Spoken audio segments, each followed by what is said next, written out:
जय जिनेंद्र बंधुओं, स्वागत है आप सभी का इस विशेष प्रस्तुति श्रृंखला में, जिसमें आप लगातार देख रहे हैं सुप्रसिद्ध तीर्थ हस्तिनापुर के श्री आदिवीर विद्या श्री साधना शिवोदय तीर्थन्यास आश्रम में विश्व की अनुपम कृति 1008 त्रिनेत्रधारी भगवान आदिनाथ के श्री चरणों में 13वीं बार आयोजित 41 दिवसीय संकट हरण श्री नमोकार महामंत्र विधान एवं जप अनुष्ठान के दुर्लभ दृश्य।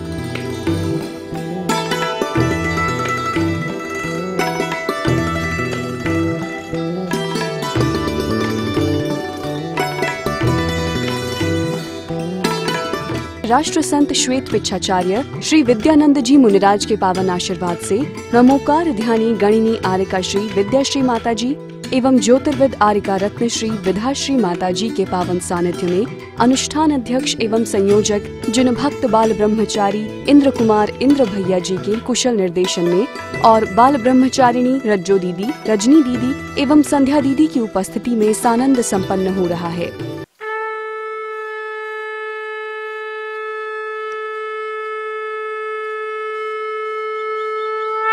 धर्म प्रेमी बंधु, यह भारत भूमि वास्तव में महापुरुषों की जन्मस्थली रही है। कण कण इसका जन्मस्थली महापुरुषों की जन्मस्थली से निर्मित है। जैसे पेड़ पौधे हमें छाया भी देते हैं, फल देते हैं, फूल देते हैं और पत्तियों से उनकी औषधियों का निर्माण भी होता है। ऐसे ही माने उनका उद्देश्य परोपकार के लिए होता है। ऐसे ही महापुरुषों का जन्म परोपकार के लिए होता है। उनके उपकारों के लिए हम वचनों की सीमा में नहीं बांध सकते हैं, लेखनी की सीमा में नहीं बांध सकते हैं। उनका उपकार असीम होता है। जैसे पेड़ के नीचे खूंखार शेर भी आ जाता है और दयामयी गाय भी आकर बैठ जाती है, कोये भी बैठ जाते हैं, कूं कूं करते हैं और तोता मैना आदि सभी बैठ करते हैं, तो पेड़ों से छाया दे देता है, उसमें भेदभाव नहीं करता है। ऐसे ही महापुरुष में ऐसे विमल सागर आचार्य महाराज थे, परम पूज्य आचार्य महाराज। कभी उनके जीवन में हमने देखा, जब हम 13 साल की उम्र में थे तो तब से हम देखते रहे।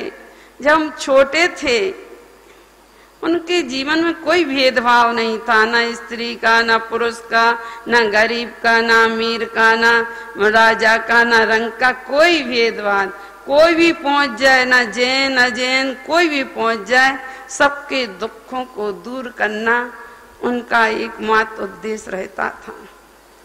जब हम छोटे थे, प्राइमरी में पढ़ते थे, 6वीं क्लास में थे, तब महाराज आए थे टीकमगढ़ और कहने लगे, हम सवेरे दर्शन करने गए भगवान के, तो कहने लगे बेटा, मैंने नमोस्तु किया और नमोस्तु करके हमने कहा महाराज कहाँ चले हो? तो बोले पपोरा जी जा रहा हूँ, तेरे को चलना है? तो हमने कहा हाँ हाँ चलते हैं।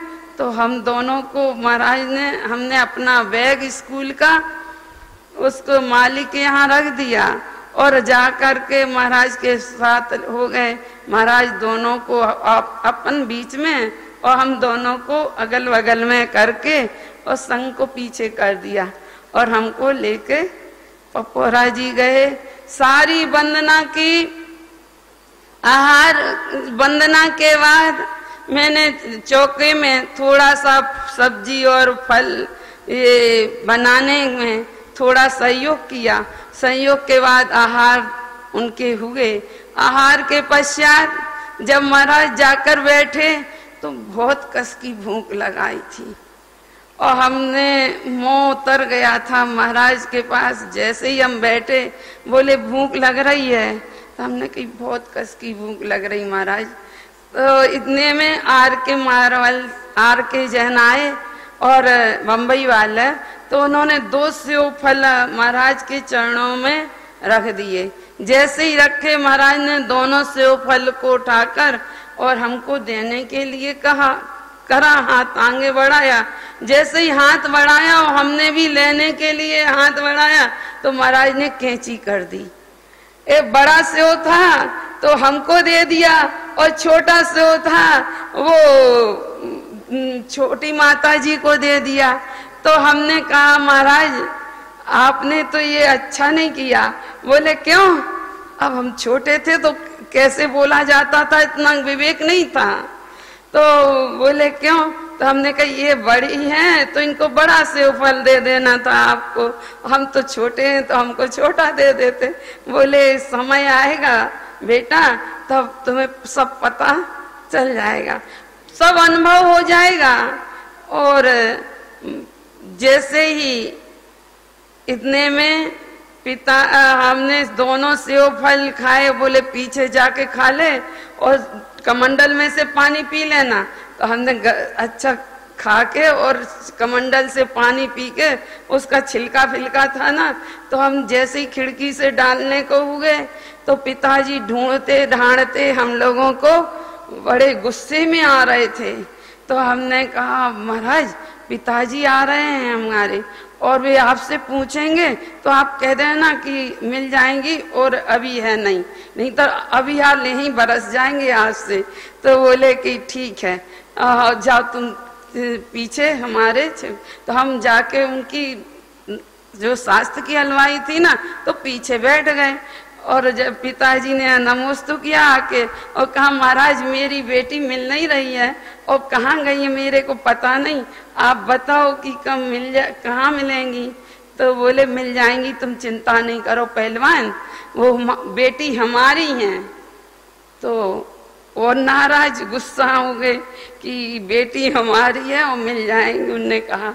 तो बस वो जैसे ही बाहर निकले और हम लोग दोनों निकल के उनके पास गए और उनसे चिपक गए पिताजी से। और तो उनकी सारी गुस्सा ठंड गई।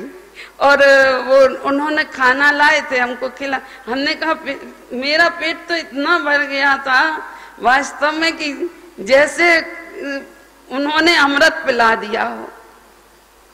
उन सेव फल से हमारी इतनी क्षुधा शांत हो गई थी कि हमने शाम तक भी पिता ने बहुत मनाया, उन नहीं खा रहे थे वो, तो हमने एक गिलास उनके साथ खा लिया।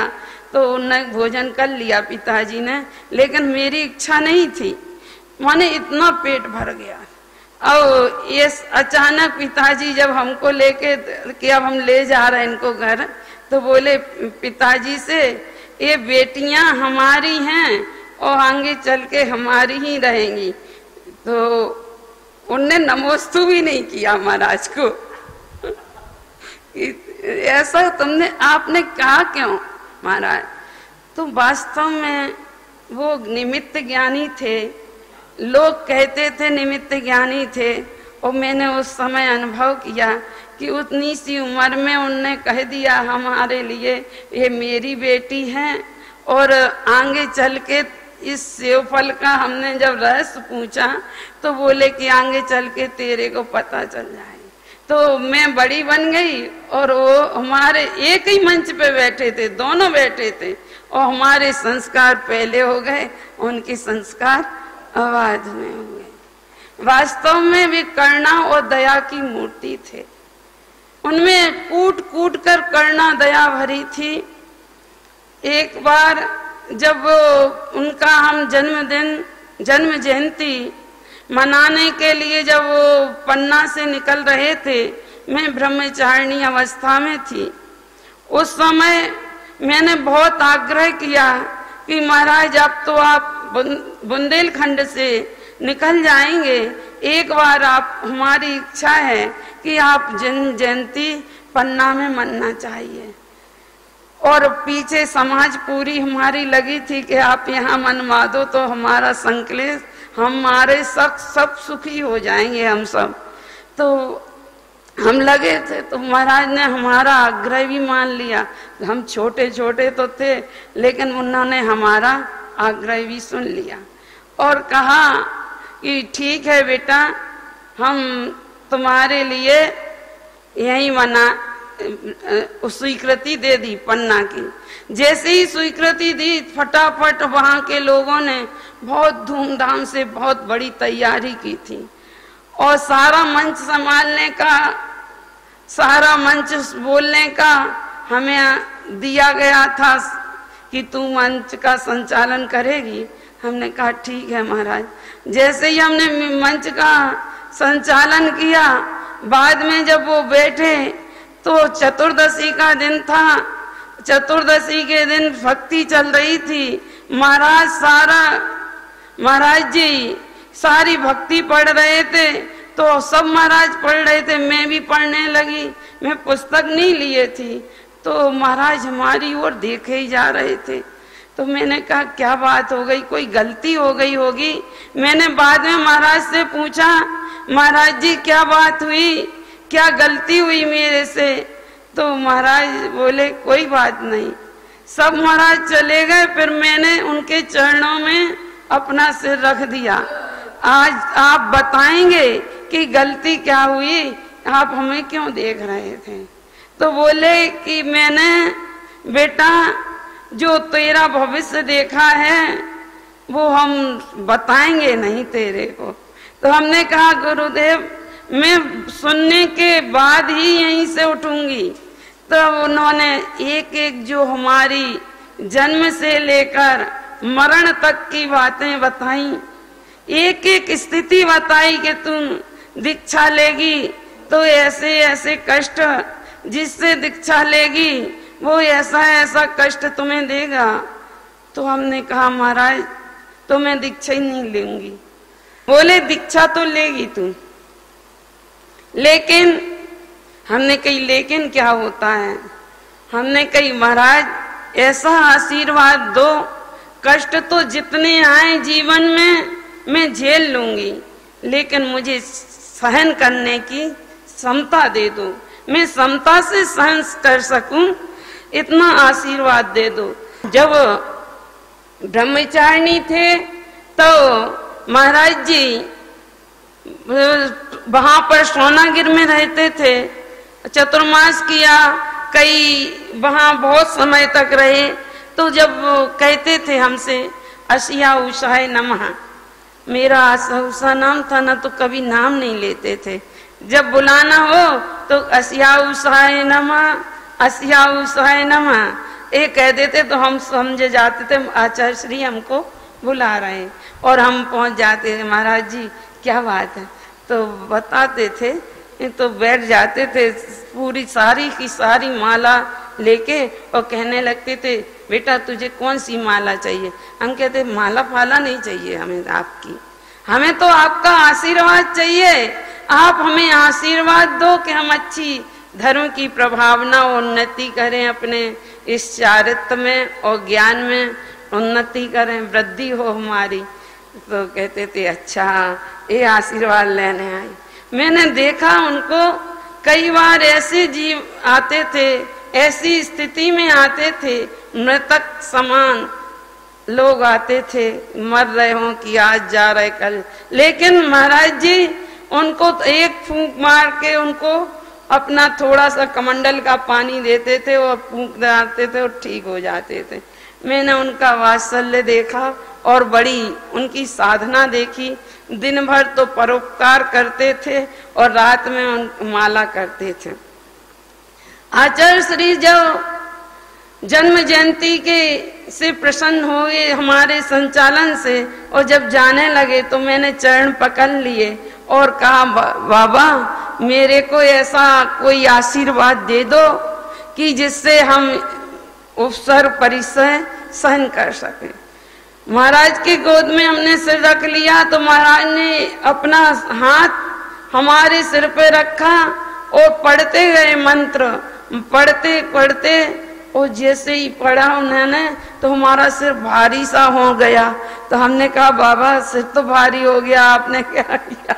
तो बोले बेटा ये हमने पद्मावती माँ की तुम्हें सिद्धि दी है और ये तुम्हारी पद्मावती माँ रक्षा करेगी। वास्तव में उन महाराज दिख रहे हैं, आज जिंदा हैं पद्मावती माँ की कृपा और घंटाकर्ण महाराज की कृपा से। जब उन्होंने दी थी तभी से हमको कौन सा संकट आने वाला है, क्या आने होने वाला है, हमें सपने में सारी स्टोरी वे बता देती थी। माँ आके सुला भी देती थी। आचार्य समय उस समय जिस समय दीक्षा ले ली और दीक्षा के बाद वो हमें सपने में दिखती रहती थी। लोग कहते हैं कि माँ कुछ नहीं करती है, दिखती नहीं है, तुम साधना नहीं करते हो इसलिए तुम्हें दिखती नहीं है। इनके उपकार अनंत हैं। यदि संयम की रक्षा की है तो माँ पद्मावती ने और घंटाकर्ण महाराज ने और भैया जी के सहयोग से हमने सिद्धि की। इस प्रकार से इन गुरुओं के अनंत उपकार हैं जो हम सीमा शब्दों में नहीं बांध सकते हैं, शब्दों से नहीं कह सकते हैं। इन गुरुओं के चरणों में सिद्ध सुत और आचार्य भक्ति पूर्वक हम उनके चरणों में पुनः पुनः नमस्कार करते हुए, अनंतों बार नमस्कार करते हुए हम उनसे यही आशीर्वाद चाहते हैं कि हे गुरुदेव हमारे अंतिम सांसों तक भगवान नमोकार मंत्र का स्मरण रहे और ज्ञान और चारित्र में वृद्धि हो, उत्कृष्ट समाधि की प्राप्ति हो। जय बोलो महावीर भगवान की। पांचवी आरती साधु तिहारी, तुमति विनाशन शिव अधिकारी। छठी 11 प्रतिमा धारी, श्रावकी वंदो आनंदकारी।